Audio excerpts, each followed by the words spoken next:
Hello ladies and gentlemen, this is just a very quick video to just show off what the new Megacolony deck does, because I've been playing it and I thought it was a lot cooler than what I expected it to be. This is my current deck list. The Megacolony event is still on at the moment, and I'm going to test this in the Megacolony event, but I just wanted to show you roughly what the deck does, or at least my version of it. So, please do strap in and enjoy.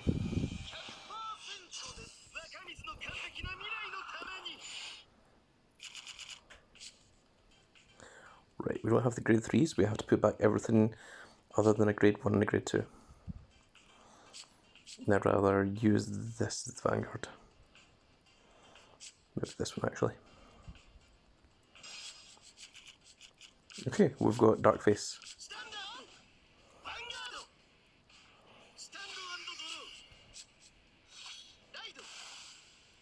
We're also using this Vanguard instead of this one. We've got multiple grade 3s, so we can get rid of the Stride Enabler. We want to keep that grade 1 because it removes intercept, which is going to be very important later. So this is the other rearguard, which I'll let you see.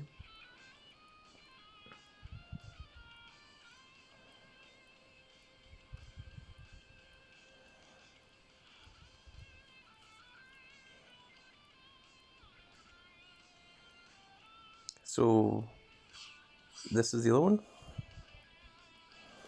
So the reason why we're using this instead of this is simply because this has Dark Device. So this is only active if your opponent doesn't have a stand units in the same column. So generally you're going to call this behind the Vanguard, and it's just very easy for your opponent to just not rest their thing behind the Vanguard.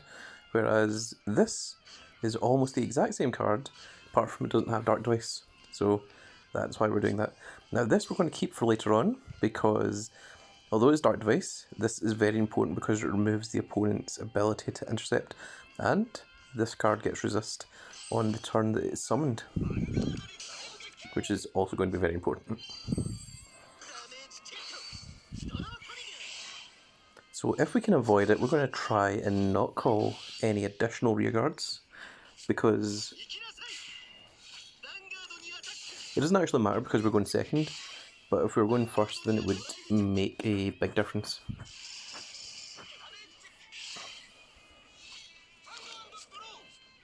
So this is where this guy comes in, really helpful. He's not GB1, so we're going to ride him. And we're going to take away this intercept ability, and it's also got Paralyze, which means the opponent's going to have to waste a card if they want to actually attack with that column next turn.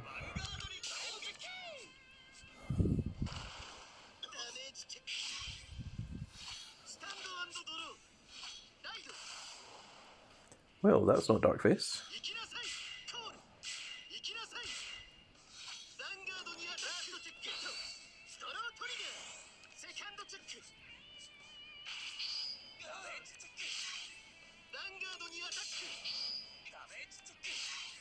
See, notice that the opponent doesn't have, hasn't rested all of their units. So, because they've got units in attack position, that means that Dark Device isn't going to activate for everyone, unless we go into this card. This card rests everything. You draw a card, and this unit gets +5 until the end of the turn, which is exactly what we're going to do, because it's slightly better than this card. And the GR from the set, it has the ability to make something lose intercept, but it's can't blast 1, and we don't really want to do that. And also, we don't really care about GB2. So that is what we're going to be doing. And we're going to get rid of this grade 3, because the other one has an ability.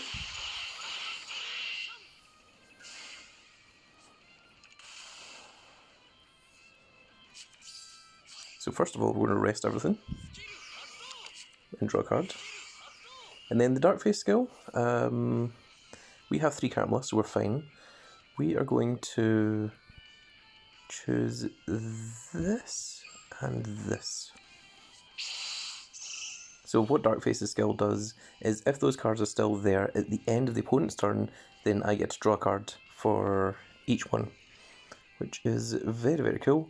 We are going to now summon this card here, which is going to remove the intercept of this card here. And we've got a couple of different options. I was going to use the start of Vanguard, but we don't have another rearguard that we can call here yet. So we're instead going to just call this little guy, and he is on place, Counterblast 1, choose an opponent's rearguard, paralyze it, and it removes resist as well. So we're going to call this here. She gets plus 2000 if you're in Darkface. And we're going to call this little critical trigger here. And now everything can attack the opponent's Vanguard, which is exactly what we are going to do. So we don't even need to boost with this. And then we're going to attack with the other smaller one. Then we're going to follow that up with the Vanguard. So we don't need to boost here, so we're not going to.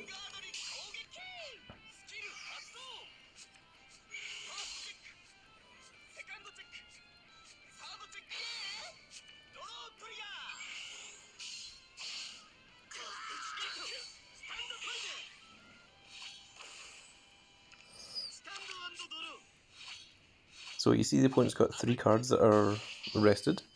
He didn't use anything to retire anything, and also didn't stride, which is very strange. I'm guessing his hand is just full of perfect cards and heals.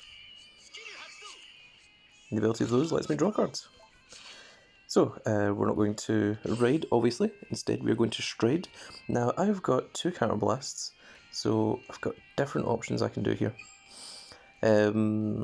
The first one is I can go into the unit that when it hits, I can counterblast to Persona Blast, and then the opponent's Vanguard can't stand, which means even if they stride over it, the stride comes into play as rest. However, that's only if it hits the opponent's on 5 damage, and they've kept their 5 cards in hand, so we don't really want to do that. The other ability that we've got is the one that's counterblast to discard a card from hand, and then the opponent can't call units, which is very, very good if we can rest these cards and make them lose intercept. So that's what we need to see. Can we do that? We can certainly do one with the starting Vanguard skill, but at the moment we can't do a second. However, we do get to draw a card, so I could rely on that card, which is not the best idea.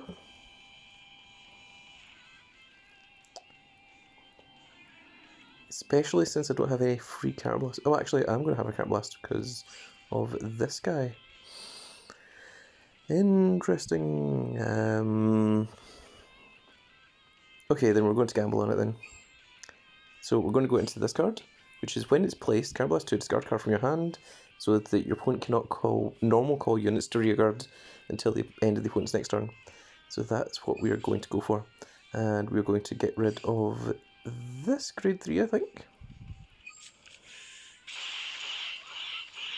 Because it's more important to have the 7k grade 1 that boosts instead. And that was exactly what we needed to happen. So, we need to do this because this is on place. And we counterblast 2 and discard 1.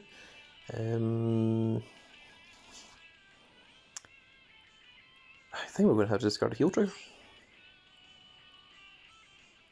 I mean, I could discard one of those 2 grade 2s, but I kind of want to keep both of them. So, that's what we're doing. And then at the start of the main phase, this card can go into Soul to countercharge. Which is perfectly fine. So we're going to use this skill to make this lose intercept. We're now going to call you, which makes that one lose intercept. So now the opponent doesn't have intercept.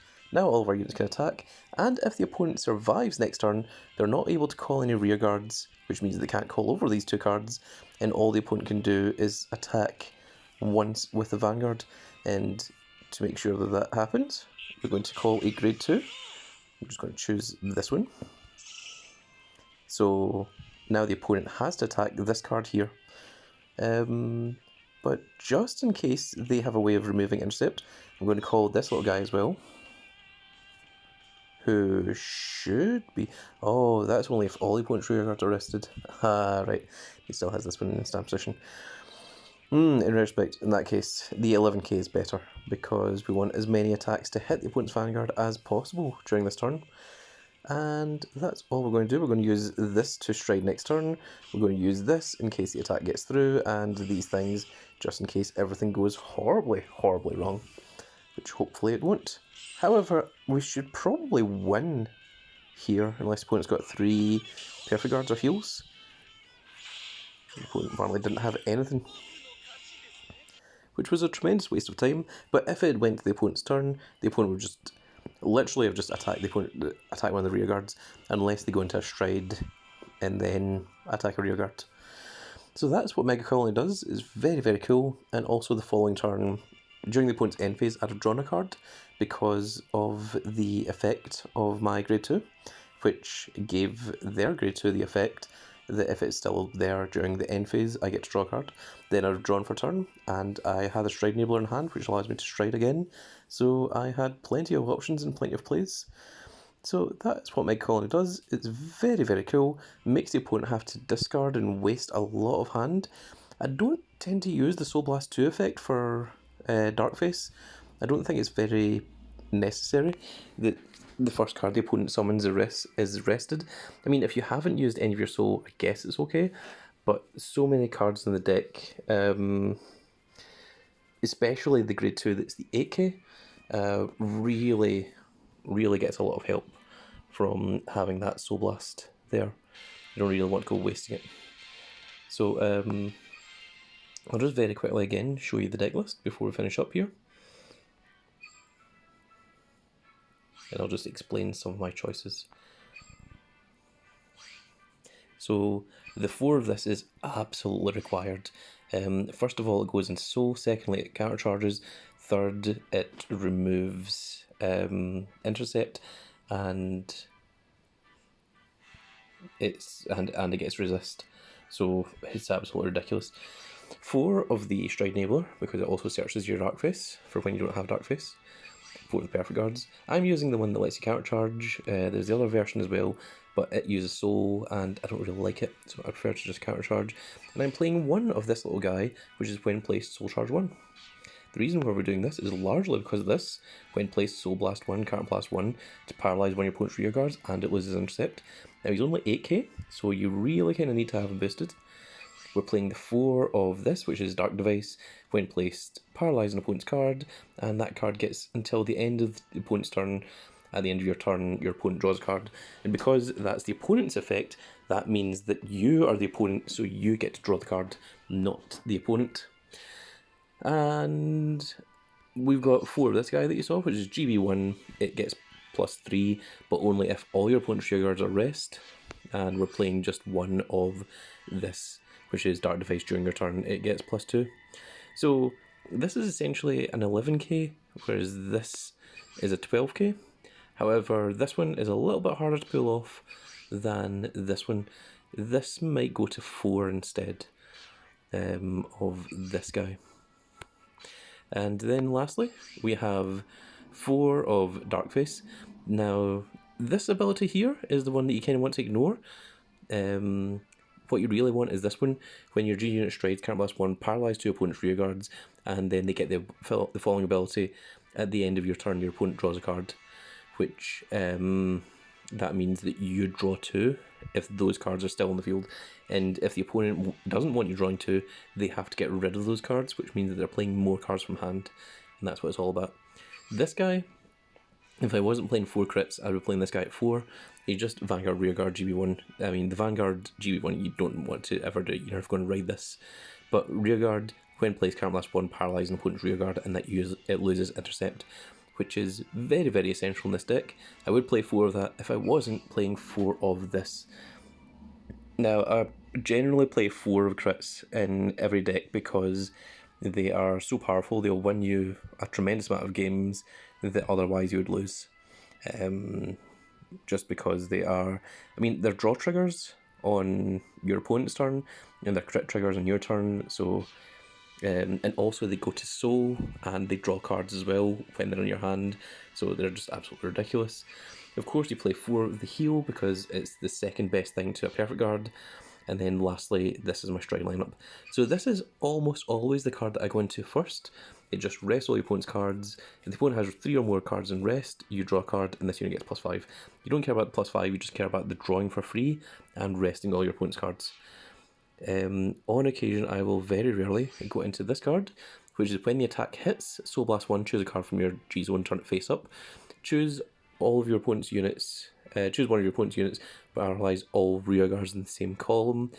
But it doesn't do enough. The whole purpose of it is you Soul Blast 1 to go into GB2, and then at the end of the turn, Darkface can Soul Blast 2, and then the opponent, when they call the next card, either has to Counter Blast 2 or rest that card that they call. And I just don't think it's worth it. I don't think it's particularly amazing. And then you've got the options of either Counter Blast 2 and discard a card your opponent's not allowed to call anything, or Counter Blast 2 and G Persona Blast to paralyze your opponent's Vanguard, which is very, very cool if you can get it off. But generally, by the time that you're on GB2, your opponent's going to be on 5 damage. So pulling that off isn't particularly easy. Even if the opponent's on 4 damage, you would have to not play crits to guarantee that this guy is going to actually hit. And if he doesn't hit, then he doesn't do anything. Whereas this is just on place, which is a much, much better card. The reason that I'm playing 2 of this card is because he has to G Persona Blast, which means that you have to flip over a copy of himself. There you go. And that's the only reason that guy's getting played at 2 of. This guy I will never use unless he is, unless I've got nothing better. But I haven't went out of my way to get everything. I'll very quickly, lastly, show you what the GR is. And I might get 2 of the GR, but I'm not getting 4 of it, because I just don't think it's good enough. Here he is. He's also Darkface. So, first of all, he's Dark Device. So, Counter Blast 1, choose a card in your G-Zone, turn it face up, and then choose the number of rear guards equal to the number of face up him. So, only the same number of him in your G-Zone. This unit gets +5, and for each rear guard chosen, all the rear guards get this ability until the end of the turn. This loses intercept and cannot be chosen by card effects or cost. So, all it is just removing the intercept, but it's also in addition saying, you can't put this into soul, or you can't, lock that card to unlock it, or, retire it, or whatever. And I just don't think it's good enough. I don't think it's good enough for Counter Blast 1. And generally, you want to go into something better. So, I mean, on your opening move, you can Counter Blast 1, unflip a copy of himself, choose 1 rear guard that loses intercept. And then you're in GB2, so I mean it's got that going for it, but you don't really want to be in a position where you've got 4 of it and you're using the skill to remove intercept from 3 things. I don't think this is good. And that's obviously the most expensive one, so if you don't want to buy this, then don't feel that you have to. I think the other 3 choices are actually better than it. And you want to just largely ignore all the Grapha support, because I don't think any of that is any good at all. And that is going to be it for this video, folks. I hope that you all enjoyed this little look into Megacolony. If you did, give us a like, share and subscribe, and if you are subscribed, make sure you click that notification icon so you can see when more of these videos go up. And we'll see you all in the next video. Goodbye, everybody.